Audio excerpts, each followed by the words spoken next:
फुलवळ आणि पंचक्रोशीतून गावागावातून आलेले आमचे सर्व निष्ठावान मावळे पदाधिकारी या फुलवळ नगरीतील आणि पंचक्रोशीतील उपस्थित ज्येष्ठ समाज बांधव, खास करून उपस्थित असलेल्या आमच्या माता भगिनी, तरुण कार्यकर्ते आणि उपस्थित सर्व बंधू आणि भगिनींनो, मी सर्वप्रथम आपल्याला धन्यवाद देतो. आपण एवढ्या मोठ्या संख्येनं, हजारोंच्या संख्येनं आज या ठिकाणी उपस्थित राहिलात, त्यामुळे मी आपल्या सगळ्यांचा पहिल्यांदा जाहीर आभार व्यक्त करतो. मित्र हो, विधानसभेची निवडणूक आणखी पुढे आहे, परंतु निवडणुकीच्या अगोदरच आपण सेवा जनशक्ती पार्टीच्या माध्यमातून लोहा आणि कंधार तालुक्यातल्या प्रत्येक गावात आणि वाडी तांड्यात मतदार बांधवांच्या समोर आपली भूमिका विशद करण्यासाठी गेली 2 महिन्यापासून आम्ही फिरतो आहोत. आपल्या सगळ्यांना माहिती आहे, अनेक वक्त्यांनी मत व्यक्त करताना फार परखड मत व्यक्त केलेली आहे आणि मला असं वाटतं ही स्पष्ट बोलण्याची भूमिका आज आमचे जागरूक मतदार घेत आहेत. हे लोहा कंधार साठी अत्यंत शुभशकुन आहे असं म्हटलं तर वावगं ठरणार नाही. तर आमची अवस्था लोहा कंधार मध्ये आमचा जन्म केवळ कोणाला तरी मतदान करण्यासाठी झाला की काय, अशा प्रकारची परिस्थिती होती. आणि म्हणून सेवा जनशक्ती पार्टी ही अत्यंत प्रभावीपणे काम करताना सगळ्यात शेवटचा उपेक्षित घटक जो आहे तो आमचा विकासाच्या दृष्टीनं केंद्रबिंदू आहे. आणि म्हणून सेवा जनशक्ती पार्टीचं आपण स्लोगन घेतलं. ते स्लोगन आपलं आहे, बहुजन ओबीसी, दलित आदिवासी, शेतकरी कष्टकरी, अल्पसंख्याक आणि उपेक्षित वर्गाला सोबत घेऊन विकासाकडे जाण्यासाठी काम करणारा पक्ष म्हणजे सेवा जनशक्ती पार्टी आहे. लोहा कंधार मध्ये विकासाच्या विषयावर मला बोलण्याची आवश्यकता नाही, तुम्ही अनुभव या. माझ्याबद्दल अनेकांनी आपल्या भावना व्यक्त केल्या. मी नम्रपणे या ठिकाणी सांगेन, गेली 40 वर्ष तुमच्यातला सामान्य कुटुंबातला, शेतकरी कुटुंबातला मनोहर धोंडे महाराष्ट्रभर आणि महाराष्ट्राच्या बाहेर उपेक्षितांना न्याय देण्यासाठी गेली 40 वर्ष मी काम करतो आहे. राजकीय पक्षाच्या माध्यमातून सुद्धा आपण जाणता मनोहर धोंडे 39 वर्ष शिवसेनेमध्ये काम करत आला. काय गुन्हा आहे मनोहर धोंडेचा? मी कोणाच्या पोटाला जन्माला यावं हे माझ्या हातात नाही, तुमच्या हातात नाही.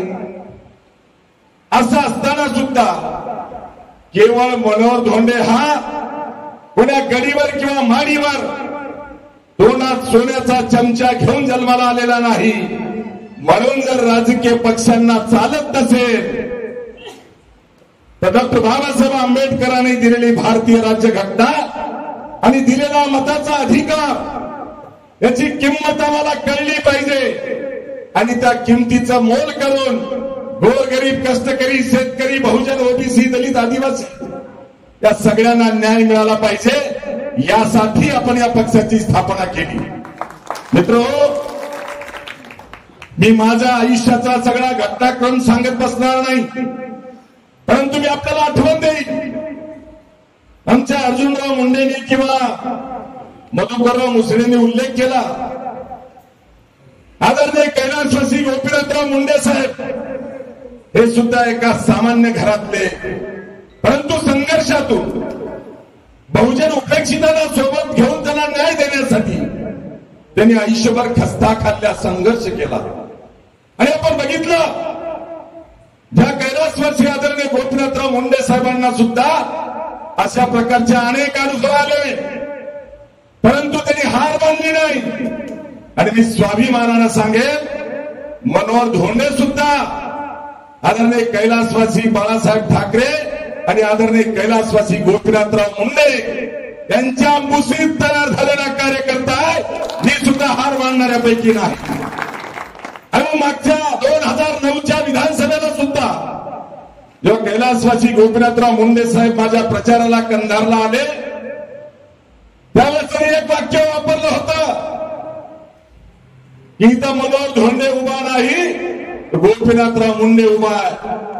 आणि हे जे नातं विश्वासाचं नातं आहे, बांधवांमध्ये विश्वासाचं नातं निर्माण करताना आम्ही सामान्य घरातले जरी असलो तरी आम्ही कोणाची लाचारी केली नाही, आम्ही कोणाची दलाली केली नाही, आम्ही कोणाच्या पुढे झुकलो नाही, वाकलो नाही. पक्ष असेल का नेता असेल, आम्ही तत्व सोडलं नाही, निष्ठा बदलली नाही, विचार सोडला नाही. आणि म्हणून 40 वर्ष आम्ही या ठिकाणी टिकून जनशक्ती पार्टीचा शिवसेनेचा निर्णय केला. आज मनोहर धोंडेला सेना जनशक्ती पार्टी हा नवीन पक्ष काढण्याची गरज का पडली, मी आपल्याला 2 मिनिटात सांगणं आवश्यक आहे. कारण फुलवड नगरीतलेच नाही, आजूबाजूच्या पंचक्रोशीचे अनेक जाणकार कार्यकर्ते या ठिकाणी उपस्थित आहेत. मनपूर्वक आभार करतो. 1987 ला शिवसेना पक्षामध्ये आदरणीय बाळासाहेब ठाकरे यांनी मला मराठवाड्याच्या 8 जिल्ह्याचं पद दिलं. शिवसेना पक्षामध्ये 1995 ला आदरणीय बाळासाहेब ठाकरे यांनी मनोहर धोंडेला मराठवाडा पदवीधर मतदारसंघाची 8 जिल्ह्याची उमेदवारी दिली. तेव्हा मनोहर धोंडेची जात कोणाला माहिती नव्हती. मला 17,000 मतं पडली. परंतु जेव्हा 1999 ला पोटनिवडणूक आली, त्याच्या अगोदर 28 जानेवारी 1996 ला मनोहर धोंडेंनी शिवा संघटना स्थापन केली. आणि म्हणून महाराष्ट्रात मनोहर धोंडेची जात कळली. 1999च्या पोटनिवडणुकीमध्ये असा काय चमत्कार झाला की शिवसेनेतले रोहिदास चव्हाण सहित अनेक आमदार मातोश्रीवर जाऊन बसतात आणि मनोहर धोंडे चालत नाही ही भूमिका घेतात. कशाच्या आधारावर मित्र? तरीही बाळासाहेब ठाकरे होते.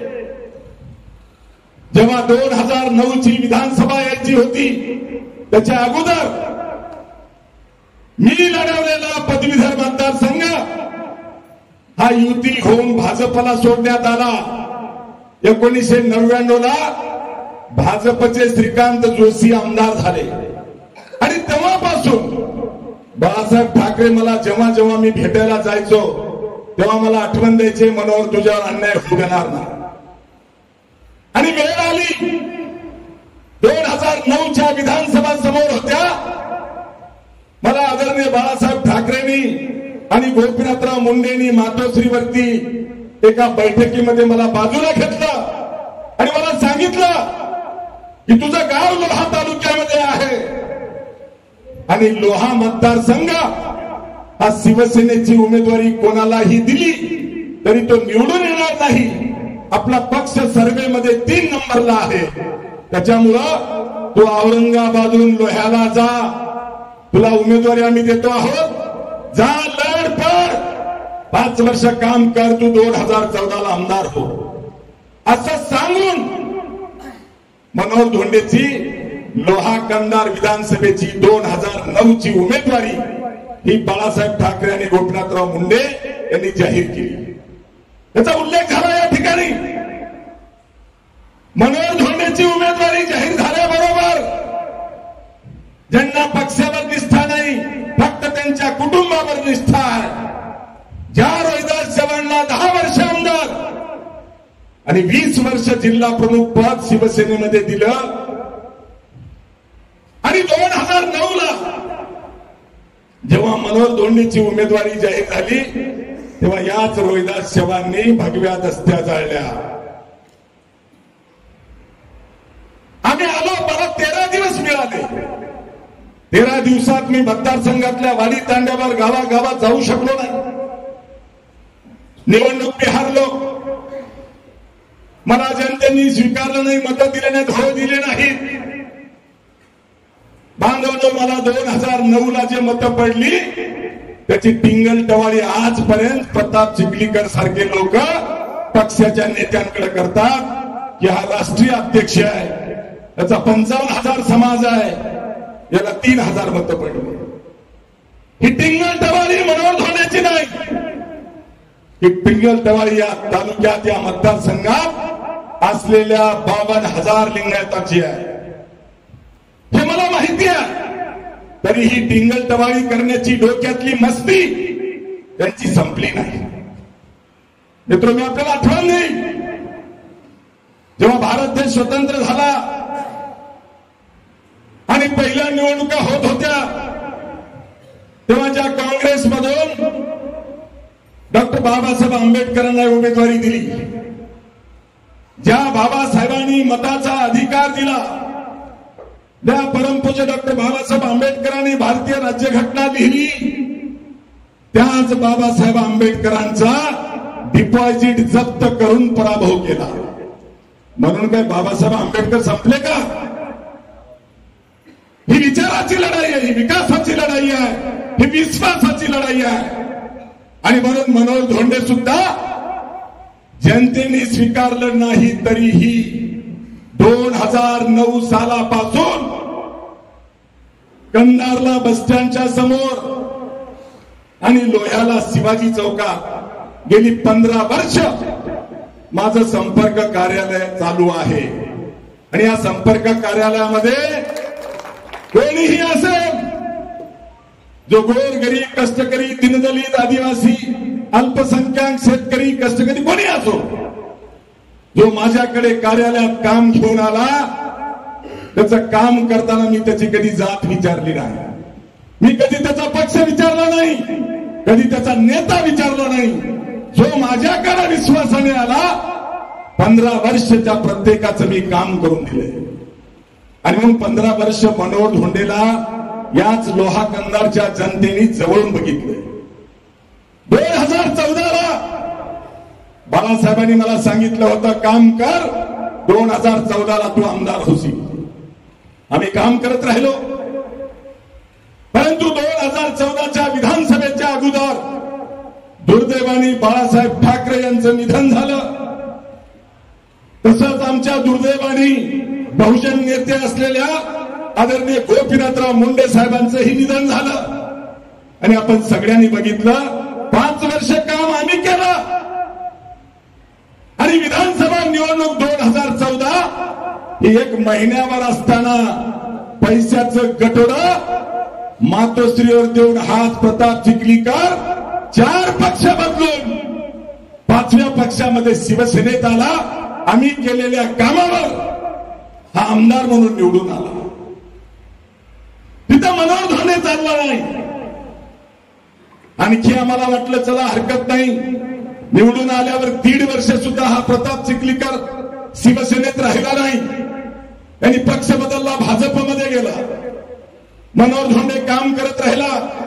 असं वाटलं 2019ला संधी आहे. मित्र, 2019ला आम्ही जेव्हा काम करून शिवसेनेची उमेदवारी मागत होतो तेव्हा या दोन्ही तालुक्यातले हे 4 घराणे हे एकत्र आले. कोणालाही मिळाली तर चालेल, पण मनोहर धोंडेला मिळता कामा नये. हे सगळे एक झाले. आणि आपण बघितलं 2019ला मुक्तेश्वर धोंडगेंना उमेदवारी दिली. होता का यांचा पक्ष शिवसेना? 2019ला मुक्तेश्वर धोंडगेंना उमेदवारी दिली. तरी आम्ही पक्षाचा शब्द पाळला. उद्धव ठाकरेंचा मला फोन आला आणि मला विनंती केली की धोंडे सर तुम्ही मुक्तेश्वरला मदत करा. आम्ही पक्षावर निष्ठा दाखवली, नेत्याच्या शब्दाला किंमत दिली आणि मुक्तेश्वर धोंडगेला बिनशर्त जाहीर पाठिंबा दिला. पुढे निवडणुकीच्या 2 दिवस अगोदर काय झालं ते मी तुम्हाला सांगायची आवश्यकता नाही. ही कशी सगळे एक होतात असे अनेक उदाहरणं आपल्याला सांगता येतील. आणि मग मला वाटलं आता 2019 गेली, 2024 आहे. 2024 ला शिवसेनेची उमेदवारी आपल्याला मिळेल. आम्ही काम करत राहिलो. मित्र हो, 39 वर्ष, 1, 2, 5 वर्ष नाही, 39 वर्ष मनोहर धोंडेंनी निष्ठेने शिवसेनेत काम केलं. निष्ठेनं काम करणारा 39 वर्षाचा मनोहर धोंडे चालला नाही, पण पुण्यात राहणारा भाजपचा नगरसेवक असलेला एकनाथ पवार यांनी रात्रीतून लोहा कंधार मध्ये आणला आणि शिवसेनेचा नेता केला. काय पाप केला मनोहर धोंडेंनी? आणि म्हणून आम्ही लाचार होणार नाही. जर सगळ्याच पक्षांना घराणेशाही आणि बडे लोक ठराविक प्रवृत्तीचे ठराविक घराण्यातले जर लागत असतील तर आमचा जन्म हा पिढ्यानपिढ्या कोणाला तरी मतं देऊन निवडून आणण्यासाठी झाला नाही. मी जनतेच्या कोर्टात जाईन आणि जनतेच्या कोर्टात जाऊन न्याय मागेल ही भूमिका घेण्यासाठी पक्ष करा. सेवा जनशक्ती पार्टीची घोषणा केली.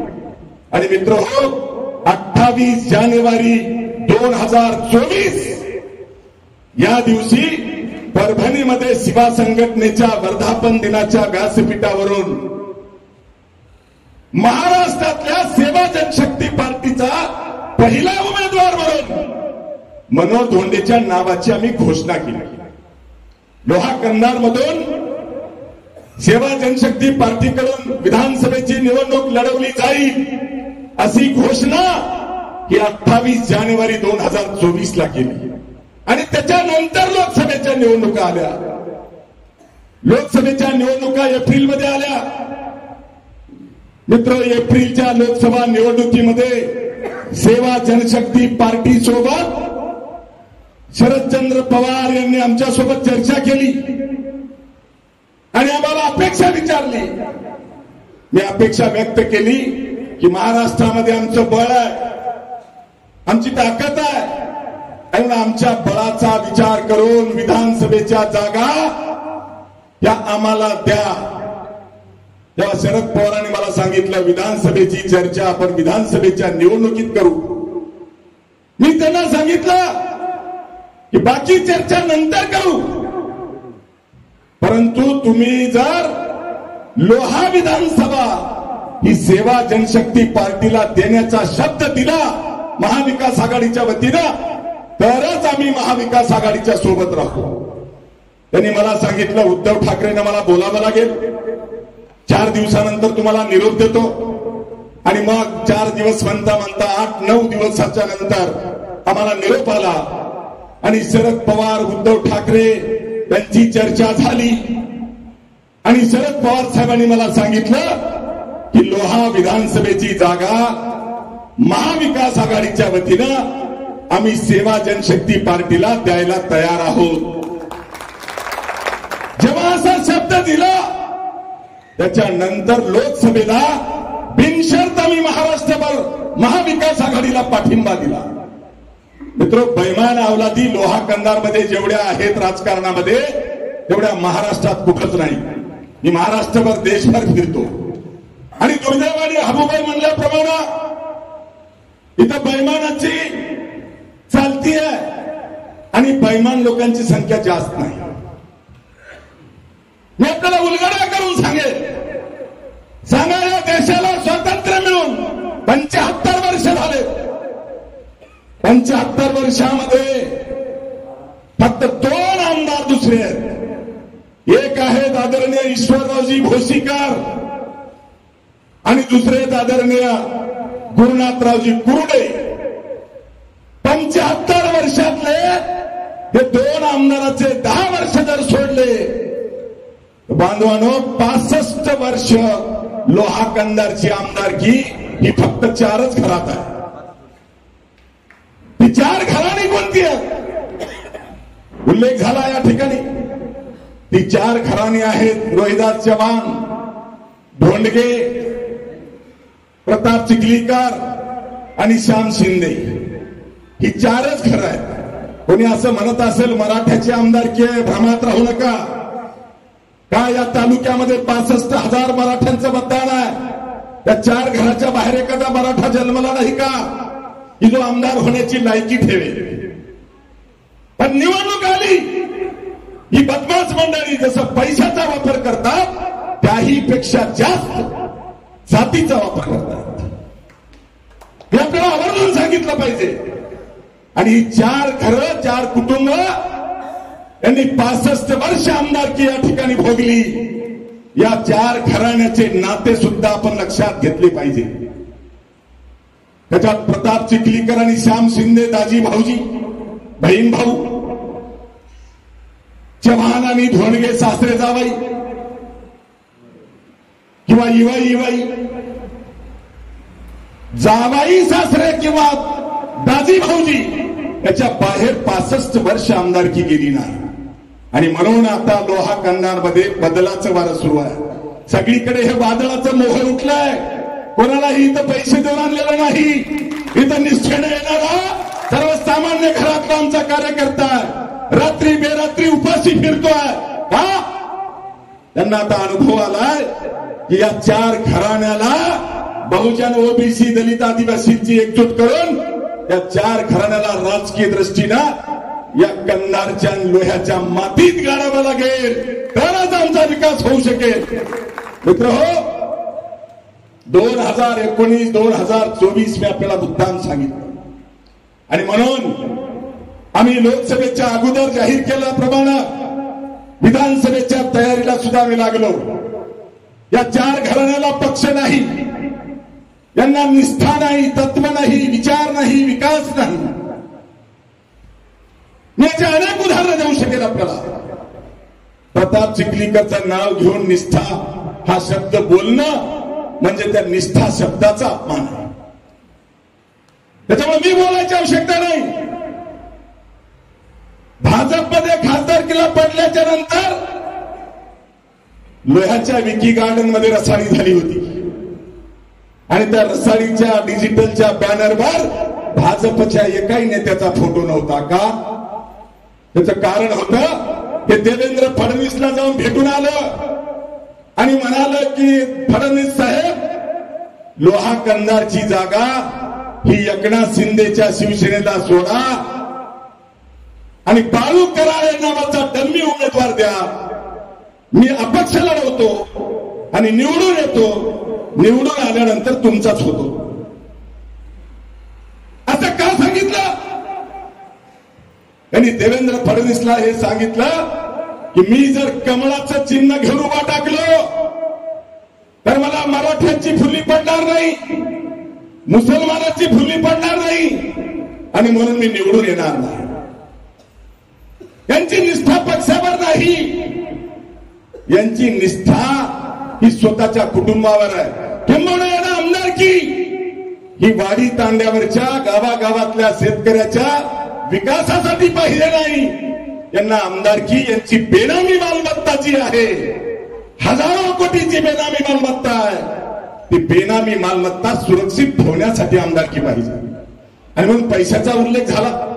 किती पैसा वाटतात हे मी आपल्याला या ठिकाणी सांगायला पाहिजे की आता कंधारमध्ये काय भूमिपूजन आणि लोकार्पण सोहळे झाले. मला काही लोकांनी फोन केले आणि म्हणाले की प्रताप चिखलीकर हा नांदेडला खासदार होता, पडला, आता कोणीच नाही, तरी लोहा कंधारमध्ये कसे नारळ फोडतो. मी म्हणलं त्याचा जन्मच तेवढ्यासाठी झाला. मी आपल्याला विचारणार, या ठिकाणची जनता लोकशाहीमध्ये राहते. कोणत्या निधी आणला, कोणत्या विकासाचे उद्घाटन केले, लोकांना फुलवायचं काम चाललंय. आताच मला व्हॉट्सअपवरती एक फोटो आलाय. हाच प्रताप चिखलीकर जे वाकरबोडीच्या महादेव मंदिराचा ट्रस्टी आहे. तिथे यांनी काही निधी बीजेपीकडून आणून दिला होता. तिथे कमानीचं बांधकाम चालू आहे. एवढी फास्ट लोक आहेत की देवाच्या दारात बांधली जाणारी कमान सुद्धा अर्धवट बांधकाम चालू असताना पडली आहे. एवढा भ्रष्टाचार आहे. जसं कोकणातला छत्रपती शिवाजी महाराजांचा पुतळा पडला तसं बोरीच्या महादेव मंदिराची कमान सुद्धा आजच पडली, आता पडली 7 वाजता. आणि तुम्ही उल्लेख केला हबूबाई 30% हा विषय सोडा. या दोन्ही तालुक्यामध्ये अनेक गावातले रस्ते, अनेक गावातले जलजीवन मिशनच्या नळ योजनेची कामं त्यांनी कागदावरच दाखवली आणि बिलं उचलून वाटून खाल्ली. अनेक ठिकाणची उदाहरणं आहेत. आमच्या अर्जुनराव म्हणाले आमच्या मुंडेवाडीला जाऊन या. तुम्ही शेजारी राहता, जाता येते का मुंडेवाडीला? का रस्ता केला नाही मुंडेवाडीला? कारण मुंडे राहतात. तुमच्या शेजारी महादेव तांडा आहे का रस्ता? महादेव तांड्याला सांगा. आपल्या शेजारी सोमसवाडी आहे, मी जाऊन आलो, नदीचा पूल तुटला, गाडी पलीकडे जाऊ शकत नाही. किंवा असे अनेक गाडी तांडे आहेत जिथं 75 वर्षाच्या नंतर सुद्धा रस्ता नाही, पिण्याचं पाणी नाही, आणि हजारो कोटी रुपयाचा निधी आणला. अशा वल्गना करणारी ही लोक, पैसा जातो कुठं? मित्र हो, पैसा फक्त हे टेंडर काढतात, त्यांच्या बगल बच्च्याला कॉन्ट्रॅक्ट देतात आणि ते पैसे कागदावर वाटून खातात. आजच नगारवाडीच्या रस्त्याच्या उपोषणाचा विषय, त्या ठिकाणी आमचे विलास केंद्रे नावाचे माजी सरपंच हे उपोषण करून 15 दिवसापासून कोणी दखल घेत नाही म्हणून ते सरणावर बसून उपोषण करतात. काय व्यथा आमच्या सामान्य बहुजन लोकांच्या? अरे मला साधा रस्ता दिला जात नाही. 75 वर्षाच्या नंतर आमच्या गावांना पिण्याचं पाणी नाही. मी आपल्याला सांगेल, ज्यांना तुम्ही निवडून दिलं, बांधवांनो यांनी फक्त तडजोडी केल्या, त्यांनी स्वतःचा स्वार्थ बघितला. मी आपल्याला विचारणार आहे, लोहा कंधार तालुक्यामध्ये महत्वाची 2 धरणं आहेत. एक लिंबोटीचं धरण आहे, दुसरं बारूळचं धरण आहे. फुलवळ परिसरामध्ये कोण्या धरणाचं पाणी शेतीला येते का सरपंच? मुंडेवाडीला नाही. आपल्याला विचारतो, कुठं पाणी येते का धरणाचं? कुठं गेलं पाणी? लिंबोटीचं धरण किंवा बारूळचं धरण लोहा कंधार मधल्या शेतकऱ्याच्या शेतात बांधलं. ज्यांचं तुम्ही आता नाव घेता आहात ते धरण काही कोणा प्रताप चिखलीकरला बांधलं नाही, श्याम शिंदेनं बांधलं नाही, तर धरण बांधलं कैलासवासी शंकरराव चव्हाण मुख्यमंत्री होते आणि ईश्वरराव भोसीकर हे आमदार होते. तेव्हा धरण त्यांनी बांधलं आणि डिजिटल बोर्ड हे लावतात. लिंबोटीचे शिल्पकार, विकासाचे महामेरू, काळे साहेब, गोरे साहेब वगैरे वगैरे. लाज वाटली पाहिजे आम्हाला. लिंबोटीच्या धरणात असलेलं पाणी आमच्या शेजारच्या गावांना सुद्धा प्यायला मिळत नाही. लिंबोटीच्या धरणातलं पाणी आमच्या लोहा कंधारच्या शेतीला तर मिळतच नाही. हे पाणी गेलं कुठं? मित्रो, ज्यांना आपण निवडून दिलं त्यात प्रताप चिखलीकरनी, श्याम शिंदेनी, जेवढे आमदाराची नाव आपण घेतली, आता या लोकांनी लिंबोटीच्या धरणातलं पाणी उदगीरला विकलं, जळकोटला विकलं, अहमदपूरला विकलं, पालमला विकलं, गंगाखेडला विकलं, पण लोहा कंधार मधल्या धरणाच्या उशाला असलेल्या माळेगावला सुद्धा प्यायला दिलं नाही. तरी आम्ही मतदान करतोय त्यांना. विष्णुपुरीचं पाणी आमच्या उमरा सर्कल मध्ये आहे, पाणी आमच्या शेतीला येत नाही. बारूळचं धरण, लिंबोटीचं धरण, या परिसरामध्ये भोई समाज आहे. खरं तर पारंपरिक मासे धरण्याचा व्यवसाय हा भोई समाजाचा आहे.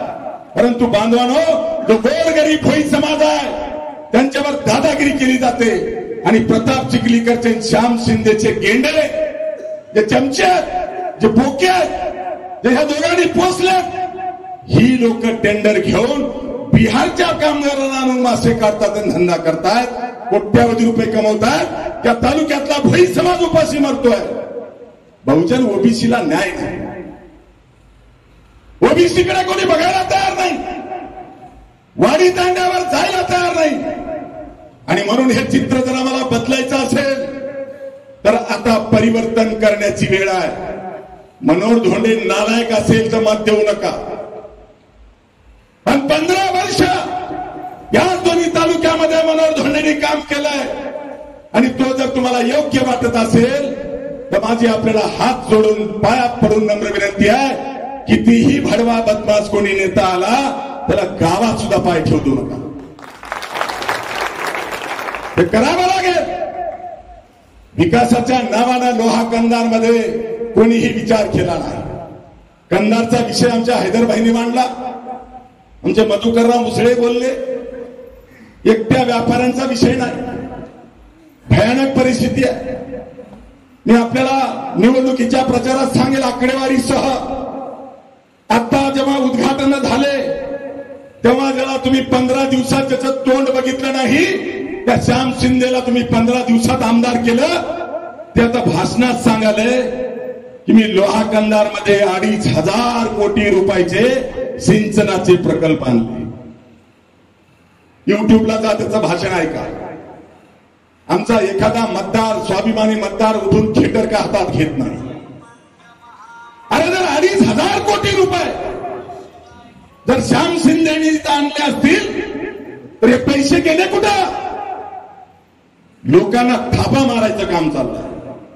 विकासाच्या नावावर तुमच्या नावावर पैसा आणला जातो आणि परस्पर वाटून खाल्ला जातो.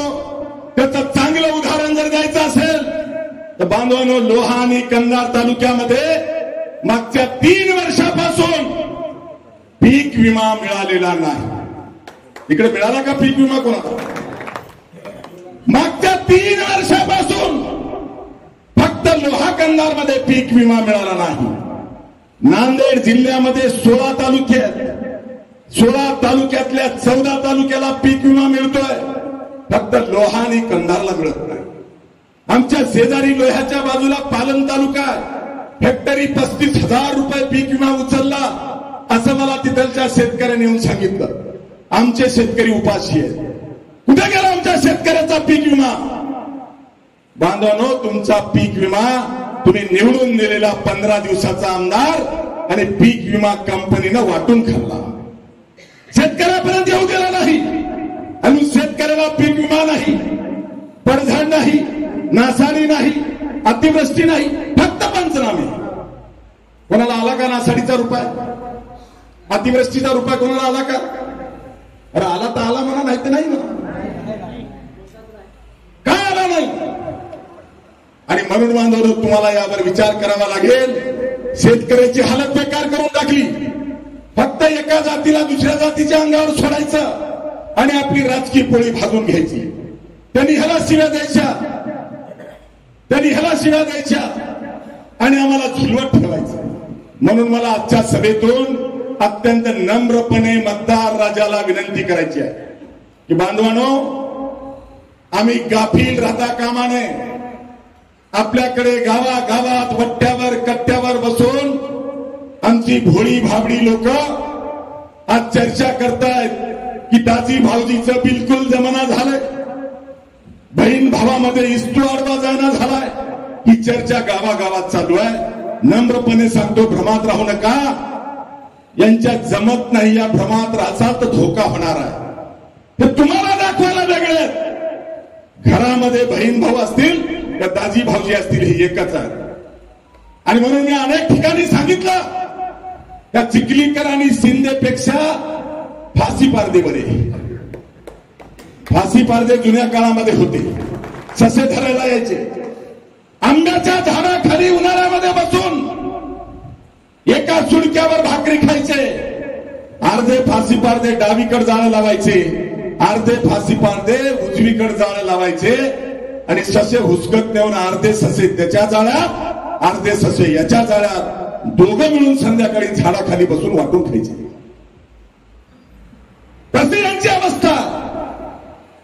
इथं शिंदे आणि चिखलीकरच्या शिवाय दुसरा कोणी मनोहर धोंडे येऊ नये म्हणून हे तुम्हाला वेगळं असल्याचं दाखवतात. आणि खरं वाटावं म्हणून एवढी नाटकी अवलादी आहे त्या की छत्रपती शिवाजी महाराजांचा लोह्यातला पुतळा आणताना आम्ही बघितलं की दाजी भाऊजीचं वाकडं आलंय, बहीण भावाचं वाकडं आलंय. या जनतेला दाखवण्यासाठी पुतळ्याला हार कोणी अगोदर घालायचा, या मुद्द्यावर दाजी माळेगावला मांड्या थोपटू लागला आणि भाऊजी नांदेडला दंड थोपटू लागला आणि आम्हाला गावात वाटू लागलं की लई बिघडलंय. मित्र, लई बिघडलंय. पुतळ्याच्या वेळेला कोणी हार घालायचा म्हणून दंड थोपविणाऱ्या मांड्या थापविणाऱ्यांना वेगळं समजत असाल तर माझा आपल्याला प्रश्न आहे. 2 महिन्यापूर्वी लोकसभेची निवडणूक झाली. महाराष्ट्रात एकमेव सेका पक्षाचा आमदार 15 दिवसात निवडून आला, श्याम शिंदे.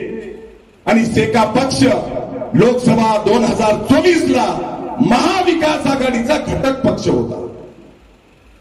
आमदार तर प्रचाराला कुठे आला नाही, पण आमदाराच्या पत्नी आशाबाई प्रचाराला आल्या. कंधारच्या महाविकास आघाडीच्या स्टेजवर आल्या, लोह्याच्या महाविकास आघाडीच्या स्टेजवर आल्या, प्रचार केला. माझा दुसरा प्रश्न आहे, त्याच आशाबाई शिंदे शेजारी असलेल्या नांदेडच्या वसंतराव चव्हाणांच्या प्रचाराला महाविकास आघाडीच्या स्टेजवर का आल्या? भाऊ होता म्हणूनच ना. कुठे गेली यांची निष्ठा? आणि म्हणून बांधवांना निष्ठा नाही. या दोन्ही तालुक्यामध्ये पक्ष कुठलाही घेतील, चिन्ह बदलतील, पक्ष बदलतील, नेता बदलतील, पुढचं बोलत नाहीत काय काय बदलतील,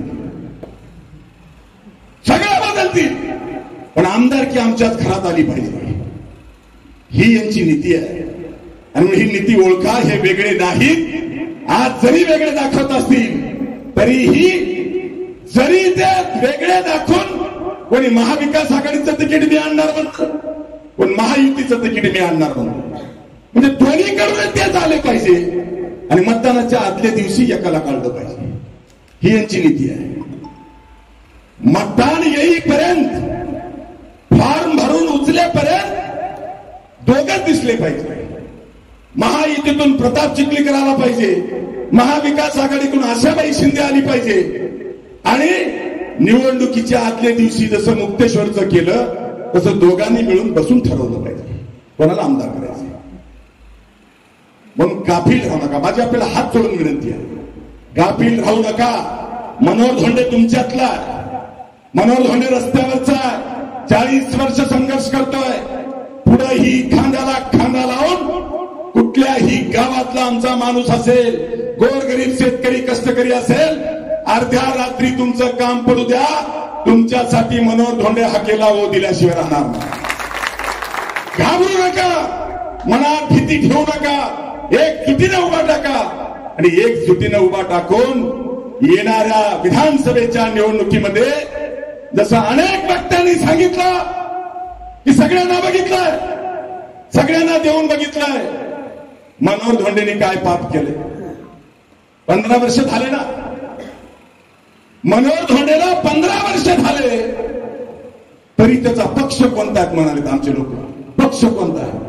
मी आपल्याला विचारणार आहे, ज्याचं थोबाड बघितलं नव्हतं त्या श्याम शिंदेला 15 दिवसात आमदार केलं, पक्ष विचारला काय?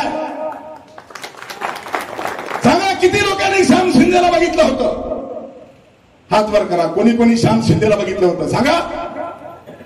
अरे ज्या श्याम शिंदेचं तोंड बघितलं नाही, पक्ष बघितला नाही, तो 15 दिवसांना आमदार झाला. मी आपल्याला विचारणार आहे, 2004ला आमच्या हबूबाईंनी सांगितलं 150 रुपये देऊन प्रताप चिखलीकरनं मतं घेतले. कोणता पक्ष होता प्रताप चिखलीकरचा? जर कोणताही पक्ष नसताना प्रताप चिखलीकर चालतोय, श्याम शिंदे चालतोय, मनोहर धोंडे का चालत नाही? कधीतरी आपल्या मनाला प्रश्न विचारा. पक्षाच्या वर उठून, मला माहिती आहे गावागावात गट आहे, गावागावात तंटे आहेत. हात जोडून माझी बहुजन लोकांना विनंती आहे, गावागावात आपले असलेले मतभेद गट तट बाजूला ठेवून या 4 घराण्याची घराणेशाही लोहाकंदरच्या मातीत गाडायची असेल तर आम्हाला त्याच्या वर उठून एकजुटीनं प्रत्येक जण स्वतःला मनोहर धोंडे समजा आणि एकदा मनोहर धोंडेला आशीर्वाद देऊन संधी द्या. तुमचा विकास केल्याशिवाय राहणार नाही असा शब्द देतो. विकास काय असतो मित्र? विकास काय असतो मनोहर धोंडेला माहिती आहे. मी उल्लेख केला, 40 वर्ष मी काम करतोय. मी कुठल्याही पदावर नाही, मी साधा ग्रामपंचायतचा सदस्य सुद्धा नाही.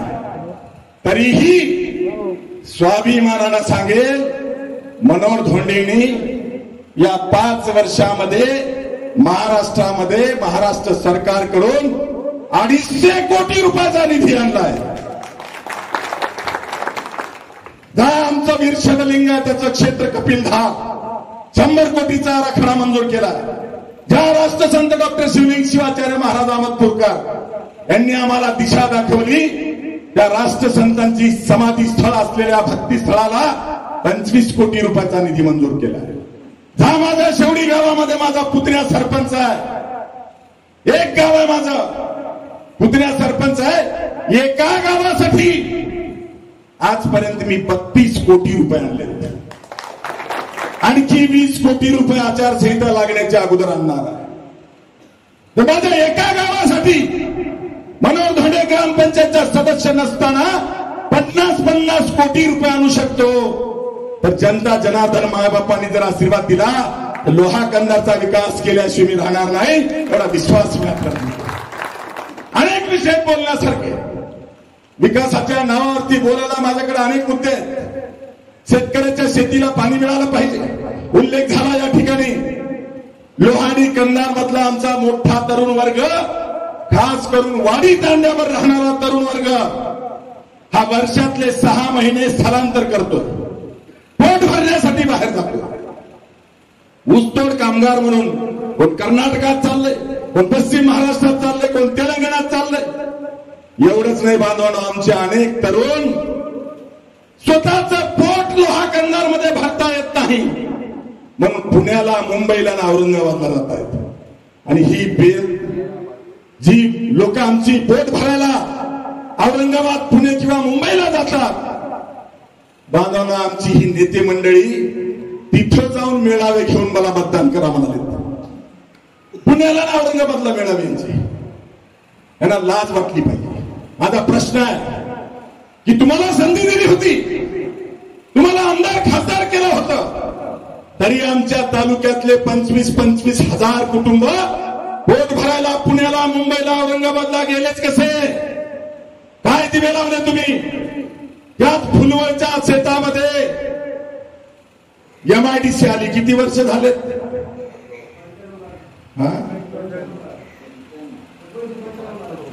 1995 ला आली, 29 वर्ष झाली. कोणता कारखाना आला? आमच्या तरुणाच्या हाताला काम मिळालं का? कुठला नवीन उद्योग आणला का? नाही. अरे उद्योगांना लाभ राहिला. या प्रताप चिखलीकरला 2004 ला तुम्ही जेव्हा आमदार केलं तेव्हा ह्याच बदमाश लोकांनी शेतकऱ्याची कामधेनू असलेला कलंबरचा साखर कारखाना यांनी बंद पाळला. नुसता बंद पाळला नाही तर भंगार विकून खाल्ला. शेतकऱ्याची भूविकास बँक दिवाळा काढलं, शेतकऱ्याची जिल्हा मध्यवर्ती बँक दिवाळा काढलं. कुठली योजना ठेवली नाही इकडे. लिंबोटीचं जसं पाणी विकलं मी सांगितलं, तसं आमच्या इथं असलेले कारखाने यांनी संपवले. नवीन कारखाना आणला नाही म्हणून 25 हजार लोक पोट भरायला पुण्याला, मुंबईला गेले. आणि ही बदमाश लोक तिथं जाऊन त्यांच्या परिस्थितीचा गैरफायदा घेऊन तिथं जाऊन त्यांना म्हणतात तुला गाडी, बाटली, किटली काय द्यायचं देतो, येन मला मतदान कर.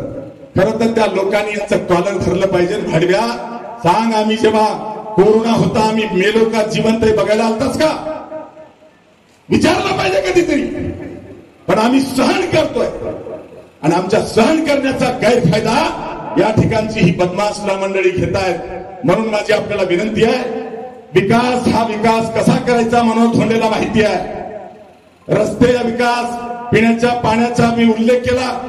अनेक गावांमध्ये जलजीवन मिशनची कामं ही प्रताप चिखलीकर आणि शिंदेच्या कार्यकर्त्यांना कॉन्ट्रॅक्ट दिलेली आहे. कामं अर्धवट झाली. गावाच्या मध्यभागून पाईपलाईन खोदल्या, घरात नळ दिला, तुट्टी बसवली, टाकीच बांधली नाही. कुठं टाकी बांधली तर नदीवरून त्या टाकीला पाणीच जोडलं नाही. योजना पूर्ण झाली, बिलं उचलले, निघून गेले. सरपंच त्या कॉन्ट्रॅक्टरला बोलू शकत नाही. बोलायचा प्रयत्न केला तर म्हणतो तुला कुठं जायचंय जा. का? त्याचं कारण आहे की ही चमचे प्रताप चिखलीकर आणि श्याम शिंदेचे आहेत. त्यांना माहिती आम्ही कसंही जरी वागलो, किती भ्रष्टाचार केला तर सांभाळायला त्यांचा बाप वर बसलाय. कारण आज गावात मी अनेक गावात गेलो, जवळपास 35 गावांमध्ये अर्धवट पाईपलाईन झाल्या. 35 गावांमधले 100% बिलं उचललेत नळ योजनेचे आणि गावात थुटीला पाणी येत नाही. त्या गावाला नवीन 30 वर्ष नवीन योजना मिळू शकत नाही. त्या गावाचे पिण्याच्या पाण्यावाचून हाल होणार आहे. आणि अशा पद्धतीनं रोडचे बिलं उचलून खाणार, नळ योजनेचे बिलं उचलून खाणार. मी इथं विचारणार आहे, जे वयोवृद्ध बांधव आहेत, ज्या कमिटीचा अध्यक्ष हा त्या तालुक्याचा आमदार आहे, किती लोकांना, निराधारांना किंवा वयोवृद्धांना मानधन मिळतंय? 5 वर्षामध्ये एक तरी बैठक झाली का? आणि झाली नसेल तर का झाली नाही? मित्र, यांना कोण्या गरीबाला 1000-2000चा हप्ता मिळून देण्यामध्ये रस नाही. कारण यांना माहिती आहे, या श्याम शिंदेचे मुंबईच्या समुद्रामध्ये जहाज चालतात, जहाज. हजारो कोटीची यांची बेनामी मालमत्ता आहे. आणि जे सेका पक्षाच्या तिकिटावर आमदार झाला, तो श्याम शिंदे MLCच्या निवडणुकीमध्ये सेका पक्षाच्या जयंत पाटलाला मतदान केलं नाही. यांनी मतदान केलं भाजपला. का? मला ईडी लावू नका, CBI लावू नका. तडजोडी केल्या आणि त्यांना आमदारकी तडजोडी करून यांची मालमत्ता जपण्यासाठी पाहिजे. मनोहर धोंडेला आमदारकी गोरगरिबांना न्याय देण्यासाठी, सामान्यांचा विकास घडवण्यासाठी पाहिजे. आणि म्हणून 60 वर्ष माझं आयुष्य झालेलं असताना मी 40 वर्ष सामाजिक कामामध्ये आहे. 40 वर्ष कोणीही उठून म्हणावं मनोहर धोंडेने कोणाचा रुपया घेतला, कोणी म्हणावं. एवढं निष्ठेनं निस्वार्थपणे काम करत असताना जर पैशाच्या बळावर फक्त 4च घरातली लोक येणार असतील तर बांधवांनो, तुम्हाला एकजुटीने उभा टाकावं लागेल. उद्यापासून आज इथं बसलेला प्रत्येक माणूस हा स्वतःला मनोहर धोंडे समजला पाहिजे. आणि जिथं जिथं आपले पाहुणे रावळे मित्र ओळखीचे आहेत त्या सगळ्यांना जाग केलं पाहिजे. वादळ उठले पूर्ण मतदारसंघात. आजच लोह्याला ते काय लाडकी बहीण कार्यक्रम मला आता एकाने सांगितले, लोह्याला झाला लाडकी बहीण. प्रताप चिखलीकरांनी घेतलं आणि त्या कार्यक्रमाला माझा मित्र ज्यांनी माझ्या हाताखाली काम केले तो प्रवीण दरेकर हा नेता म्हणून आला होता. लाडक्या बहिणीला जे काही आता हप्ता देणार आहे त्या महिलांनी त्या कार्यक्रमाला यावं म्हणून बांधवांनी गावागावात गाड्या पाठवल्या आणि त्या महिलांना घरोघर जाऊन सांगितलं, गाडीत बसा तर पुढचा हप्ता पडणार आहे, नाही तर बंद होणार आहे. ही हालत आहे यांची. मग कोणी बसलं नाही. सरकारी कर्मचारी असलेल्या आमच्या अंगणवाडी सेविका किंवा आशा वर्कर प्रत्येक गावामध्ये आमच्या भगिनी आहेत, त्यांना बळजबरी यायला सांगितलं. या लोकांना सत्तेचा माज आला आणि यांचा सत्तेचा माज जर उतरायचा असेल, सामान्य गोरगरिबाची एकजुटीची भद्रमुठ बांधा. एकदा फक्त जाणीवपूर्वक बोलतोय, एकदा फक्त या लोहा कंदार मधल्या सामान्यांची एकजूट बांधा. मनोहर धोंडेला आशीर्वाद द्या. त्या बैलाची दावण मी जर नाही बांधली तर माझं नाव बदला. आणि मला माहिती आहे कायदा काय. कायदा कोणाच्या घरी नाही. हे कायद्याचं राज्य, हे लोकशाही आहे. आणि कायदा हा काही त्याला वेगळा आणि मला वेगळा नाही. कायदा सगळ्यांना समान आहे. अरे तुमची हालत बघा. नांदेड लोकसभेला मी जेव्हा प्रचाराला गेलो महाविकास आघाडीच्या, तेव्हा मी प्रत्येक सभेमध्ये सांगितलं होतं की आमचं लोह्याचं पार्सल लोह्याला पाठवा. नांदेडच्या सुजान जनतेने लोकसभेमध्ये नांदेडहून लोह्याचं पार्सल लोह्याला पाठवलंय. आता तुमची माझी जबाबदारी आहे हे लोह्याचं पार्सल चिखलीला पाठवा. तरी हे सत्तेशिवाय राहू शकत नाही. मित्र हो, 10 वर्ष आमदार, 5 वर्ष खासदार राहिल्याच्या नंतर जेव्हा नांदेड लोकसभेला प्रताप चिखलीकरचा पराभव झाला तेव्हा आपण बघितलं प्रताप चिखलीकर नांदेडला पडल्याबरोबर लोहा विधानसभा डोळ्यासमोर ठेवून लोहा कंधारमध्ये स्वतःचा वाढदिवस करायला आला. वाढदिवस करावा, माझा काही विरोध नाही. दोन्ही तालुक्यामध्ये कमानी बॅनर आम्हाला वीट आला. एवढे कमानी आणि बॅनर मी समजू शकतो, कमानी बॅनर लावल्या, परंतु बांधवाने अनेक गावांमध्ये हरिकीर्तन केले. किती लोकांना माहिती आहे 15 वर्ष आमदार आणि खासदार राहिलेल्या प्रताप चिखलीकरांनी काय केलं? असं जर तुम्हाला एका वाक्यात सांगायचं असेल तर मी सांगेल, त्या प्रताप चिखलीकरांनी 15 वर्षामध्ये आमदार खासदार म्हणून या नांदेड जिल्ह्यामध्ये 78 दारूची दुकानं आणली. 78 दुकानं, आणि दारूचे दुकानं आणून आमच्या पिढ्या बर्बाद केल्या. आणि त्या पैशावर यांनी कमानी बॅनर लावले, मी समजू शकतो. पण या बदमाश लोकांनी स्वतःचा वाढदिवस करताना दारूच्या दुकानाच्या पैशावर गावागावात त्यांनी हरिकीर्तन केले, बापाच्या पैशावर हरिकीर्तन केले. तुमचा समाज कधी जागा होणार आहे? म्हणून मला आपल्याला विनंती करायची आहे, लोहा असेल, कंधार असेल, का कुठलं गाव असेल, या मतदारसंघात 300 गाव आहेत. मी उल्लेख केला पाहिजे, 80 तांडे आहेत, 61 वाड्या आहेत, जवळपास 140 वाडी आणि तांड्या आहेत.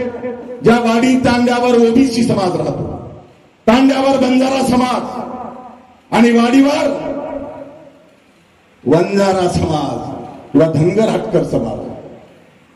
काय दिलं ह्या 140 वाडी तांड्यांना? शेजारी असलेल्या तांड्याला 1 किलोमीटरचा रस्ता नाही, हायवेला लागून असलेल्या तांड्याला वाडीला रस्ता नाही, तर मुंडेवाडी फार लांब आहे.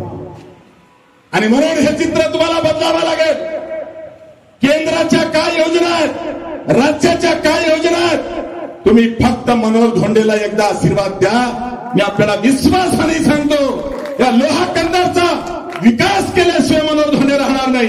गोरगरीब सामान्य जनता, शेतकरी, कष्टकरी जनता सगळ्यांना मी न्याय दिल्याशिवाय राहणार नाही, एवढा विश्वास आजच्या प्रसंगी देतो.